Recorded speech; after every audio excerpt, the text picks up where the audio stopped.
Всем привет, я Артем Балянок. Этим выпуском я начинаю небольшую серию рассказов и размышлений о том, каким командам в каких дивизионах Национальной хоккейной лиги суждено побороться за Кубок Стэнли. И, соответственно, у каких команд шансов на такую борьбу, скорее всего, не будет. Начинаем мы эту серию с Атлантического дивизиона. Дивизиона, в котором, возможно, по мнению многих, расположены, наверное, 3 из 5 топ-команд НХЛ в данный момент. Но при этом расстановка сил чрезвычайно неравномерная. И нетипичная для Национальной хоккейной лиги разница в классе и в силах команд, катастрофически существенная. Поговорим же об этих командах. Топ-3 команды в Атлантике. Двери по направлению к Кубку Стэнли, для которых открыты. Это, конечно же, Tampa Bay Lightning, Торонто Maple Leafs и Boston Bruins. Lightning и Maple Leafs в известной степени напоминает Winnipeg Jets. Напоминает потому, что у них есть устрашающие силы, ударная мощь в атаке. У них есть просто плеяда молодых сверхперспективных игроков. И игроки из обеих категорий находятся на долгосрочных контрактах. И поэтому в ближайшие несколько лет эти 3 команды, Leafs, Lightning и Jets, однозначно претенденты на чемпионский титул. У Lightning есть существенное преимущество над Торонто. В составе флоридской команды есть Виктор Хедман, удивительного качества защитник. Есть Райан Макдона, еще один столб обороны. Есть Андрей Василевский, финалист в конкурсе на Vezina Trophy. И есть восходящая звезда НХЛ и защиты Михаил Сергачев. В плане огневой мощи Tampa Bay как минимум конкурентоспособны в сравнении с Торонто. У них есть Никита Кучеров, вполне возможно лучший игрок Национальной хоккейной лиги в данный момент. Среди тех, кого не зовут Конор Макдэвид, например, или Сидни Кросби. Но мы говорим о молодежи. А в тандеме со Стивеном Стемкосом первое звено Tampa Bay выглядит попросту устрашающе для соперников. И совершенно шикарно для поклонников хоккея. При этом Брейден Пойнт вышел на уровень одного из лучших центр-форвардов второго звена в Национальной хоккейной лиге. При этом, кроме того, что он умеет забивать, он еще очень четко играет в двусторонний хоккей. Вспомним, что именно звено Брейдена Пойнта нейтрализовало жуткое, кошмарное, мега первое звено Boston Bruins в плей-офф. Звено, в котором играет Брэд Маршан, Дэвид Пастернак и, конечно же, Патрис Бержерон. Тут же стоит отметить великолепную работу Стива Айзермана как генерального менеджера команды. Вышеупомянутые Кучеров, Стемкос, Макдона и Хедман находятся, естественно, на выгодных, но долгосрочных контрактах. Стиву Айзерману, правда, придется вновь проявить свою находчивость и изобретательность как бизнесмена в тот момент, когда придет время продлевать контракты с Брейденом Пойнтом и Андреем Василевским, но неоднократно мы убеждались в том, что он знает, как правильно разбираться с потолком зарплат, при этом оставляя нужных игроков в команде. Так что не сомневаюсь, что и в этот раз он также справится со своей задачей без проблем. В общем, Tampa Bay, несомненно, топ-команда Восточной конференции. И, судя по составу, она останется на топ-позиции еще довольно надолго. Но здесь многое зависит от Торонто Maple Leafs. Причем не от команды в целом, а от одного недостающего составляющего звена. А именно защитника, бросающего справа, но защитника элитного уровня. Подобный защитник — это тот самый кусочек головоломки, которого сейчас не хватает Торонто для того, чтобы завершить перестройку команды. Кроме этого игрока, у Торонто, по сути, есть все. Они подписали Джона Тавереса, одного из лучших центр-форвардов, если не лучшего центр-форварда в Национальной хоккейной лиге в данный момент. Те же Таверес и Кедри подписаны на долгосрочные контракты. Морган Райли, защитник номер 1, также находится на долгосрочном соглашении с командой. Генеральному менеджеру команды, правда, пока что еще предстоит немножко поработать с Уильямом Ньюлендером, чей контракт пока полностью не подписан. Плюс остаются вопросы по Марнеру и Мэттису, поскольку эта тройка игроков, по сути, может потребовать что-то в пределах $21 миллиона в среднем за сезон. что, в общем-то, сравнимо с теми же цифрами, которыми оперирует в плане контрактов Драйзайтл и МакДэвид в составе Эдмонтон Ойлерс. Но Торонто Мэйпл Лифс говорят, что место под потолком зарплат есть, и этот вопрос будет урегулирован. Это лишь временный момент.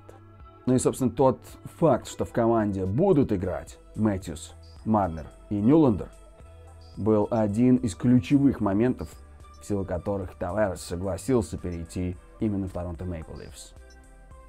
Таким образом, учитывая то, насколько сильный состав собрался в Торонто Мэйпл Лифс, можно по-хорошему завидовать поклонникам этой команды в течение предстоящих, наверное, лет 5. Это настоящие претенденты на завоевание Кубка Стэнли. Бостон Брюинс. У них ситуация несколько отличается от ситуации в Торонто и Тампе. Команда не настолько молодая, но тем не менее, это по-прежнему очень сильные претенденты на завоевание главного трофея. Пускай, возможно, их период потенциального чемпионства не настолько широкий, как у вышеупомянутых команд. Итак, Бостон. Капитану команды Сдэна Харри сейчас 41 год. Патрису Бержерону сейчас 33 года. Дэвиду Крейчи 32. Дэвиду Беккесу 34.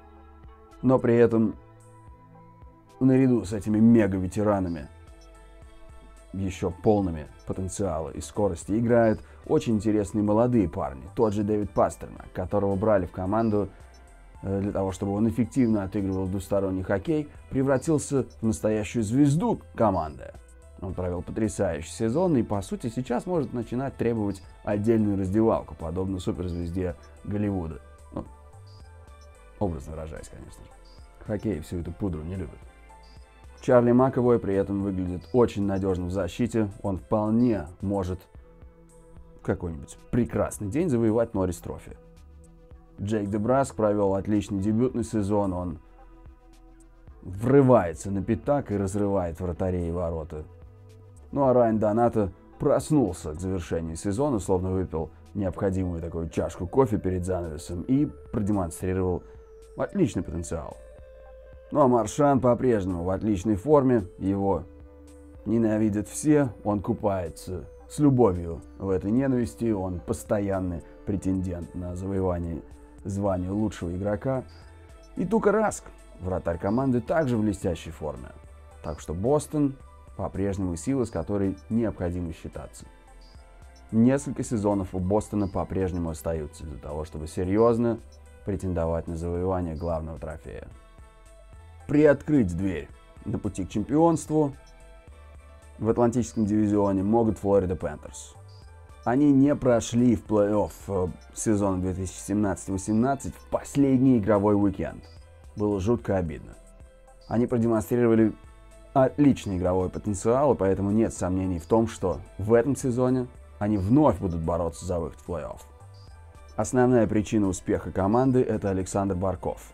Александр из потенциально яркого игрока превратился в настоящую звезду хоккея. Он двусторонний игрок, отыгрывающий сумасшедшее количество времени на льду и при этом демонстрирующий игру уровня центр-форварда первого звена.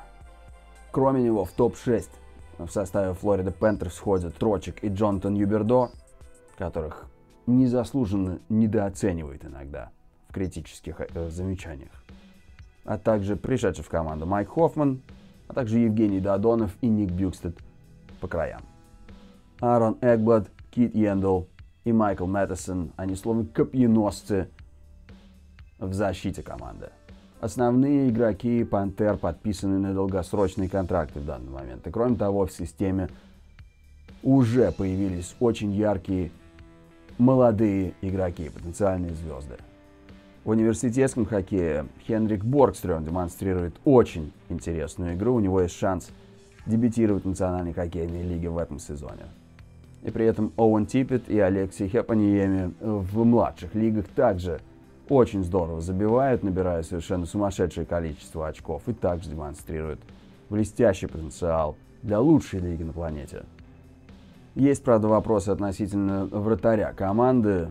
Ну, то есть, понятно, что Роберто Луонго скорее рано, чем поздно завершит карьеру.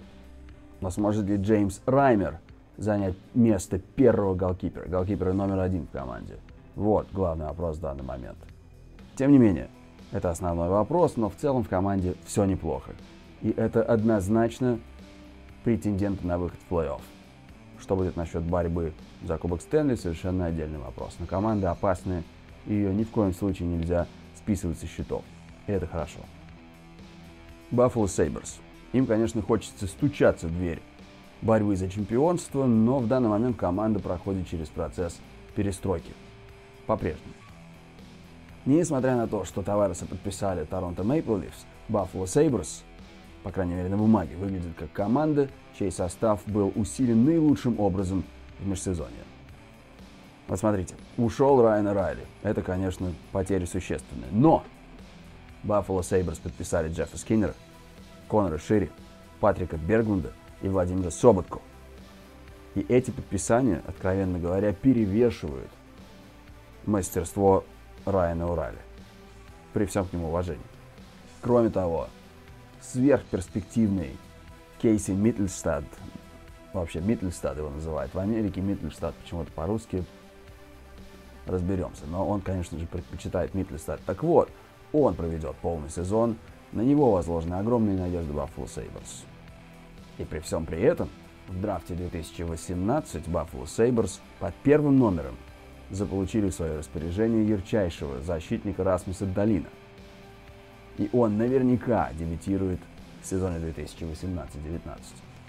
Ему лишь 18 лет, поэтому ожидать от него огневой мощи при подключении к атаке пока что, возможно, рановато. Тем не менее, задача для него заключается в данный момент играть на шатдауне, на нейтрализации игры соперника. С этим он должен справиться очень здорово. И благодаря тому, что Далин сможет взять на себя серьезную часть ответственности, эта сверх часть ответственности отвалится от Расмуса Ристолайнена, который, конечно же, здорово играет в защите, но также эффективно подключается к атаке. Таким образом, его услуги будут несколько освобождены, и он также добавит огневой мощи команде. Таким образом, Buffalo Sabres наряду с Arizona Coyotes и Colorado Avalanche занимается очень интересной работой по перестройке команды. Но пока не начнется сезон, пока не пройдет его существенная часть, ну так, к Новому году вообще нужно рассматривать этот период, слишком оптимистично говорить о выходе в дальнейшую часть чемпионата после регулярного сезона было бы скоропалительно. Так что придется подождать. Тем не менее, сезон у Buffalo Sabres должен быть интересным. Но и остаются 3 команды, для которых даже стук в дверь плей-офф пока что выглядит как занятие совершенно бесполезное. И это команды-легенды. Detroit Red Wings, Montreal Canadiens и Ottawa Senators. Detroit Red Wings. И здесь удручающий статистический факт. У команды из Детройта осталось наименьшее количество запаса, финансового запаса под потолком зарплат. Почему? Потому что они, по сути, похоронили себя в дорогостоящих контрактах с ветеранами. При этом мы говорим о контрактах с такими игроками, как Фрэнс Нилсон, Дэрен Хелм и Джастин Эбделкейдер. В то же время Дилан Ларкин и Энтони Манта превратились в настоящих лидеров команды. А на драфте Detroit Red Wings под 6-м номером сумели заполучить Филиппа Задину, что само по себе небольшое хоккейное чудо.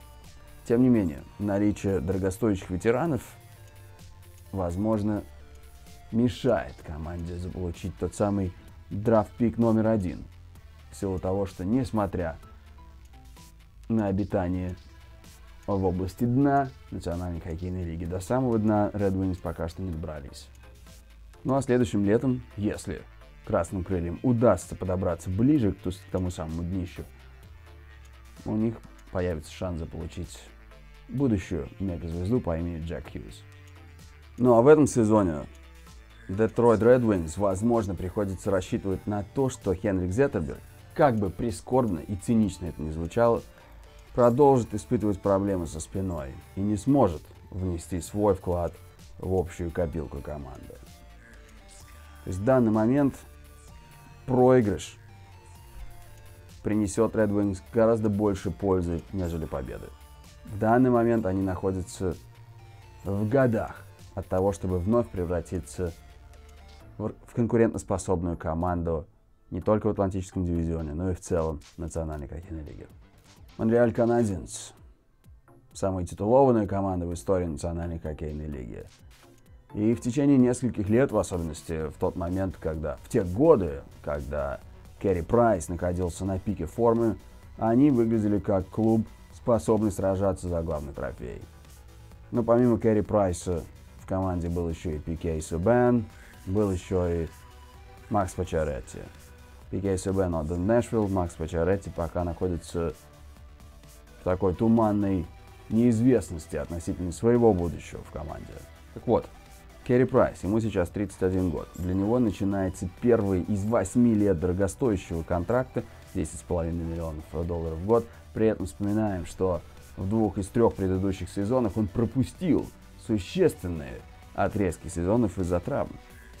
Субban был обменен на Шея Уэбера, которому сейчас 33 года. При этом Шей Уэбер пропустил практически полсезона из-за разрыва мениска.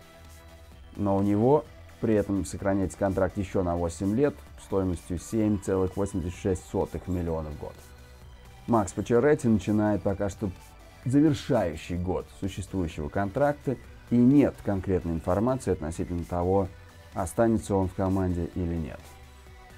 Кроме этих парней, в составе Монреаль Канадиенс есть еще ряд дорогостоящих ветеранов. Тот же Эндрю Шоу, тот же Карл Олзнер, например. Марк Бержевен, генеральный менеджер команды, делает все, что может для того, чтобы этот, по сути, тонущий корабль удерживать на плаву. И, возможно, он даже ангажирует задрафтованного по 3-м номером Еспери Котканиеми, но вряд ли такое решение спасет команду. Но кроме Котканиеми, Монреаль Канадиенс нужен еще целый ряд кирпичей, из которых строится непреодолимая стена, в которой Монреаль Канадиенс скорее поздно, чем рано, но превратятся, вновь обретя статус непобедимой команды. Но в ближайшие годы, к сожалению, мы это не увидим. Оттава Сенаторс. Ну а здесь вообще мрак, откровенно говоря. И сложно вспомнить ситуацию, которая выглядела более мрачно для какой-либо еще команды в последние годы. С одной стороны, они заполучили Мэтта Дюшена, но при этом потеряли целый ряд ключевых игроков и, что важно, драфт-пиков. В том числе, кстати говоря, потенциальный драфт-пик номер 1 в драфте 2019, который они отложили в пользу Колорадо. Хоффман ушел. Марк Стоун в следующем сезоне станет неограниченно свободный агент. А Эрик Карлсон, лучший игрок команды в истории, находится в настолько сложной ситуации, что, по сути, развод, горький такой, тяжелый развод с Оттава Сенаторс, ситуация неминуемая и может произойти в любой момент. Слухи эту ситуацию окутывающие разнятся и меняются день ото дня, но ясно одно. Эрик Карлсон, капитан команды, оставаться в этой команде не хочет. В системе команды есть потенциально интересные молодые игроки. Томас Шабо, очень яркий защитник, потенциально он вообще может превратиться в защитника номер 1 в долгосрочной перспективе. Логан Браун, выдающийся плеймейкер. Колин Уайт, всегда создающий угрозу, играет в двусторонний хоккей. Дрейк Беттерсон постоянно улучшает свои бомбардирские качества. Ну и Брэди Ткачак, задрафтованный под 4-м номером в 2018 году, он просто потрясающий пауэр-форвард. Но учитывая сложность ситуации, создавшейся в Оттава Сенаторс, очень сложно, даже оптимистично надеяться на то, что они превратятся в конкурентоспособный клуб в ближайшие несколько сезонов. И кроме того, пока нет никаких гарантий, что Оттава Сенаторс сохранят прописку непосредственно в Оттаве. Но зато пока что могут радоваться поклонники Тампы, Торонто и Бостона. Продолжим рассказ в следующем выпуске. Следите за апдейтами. С вами был Артем Балянок.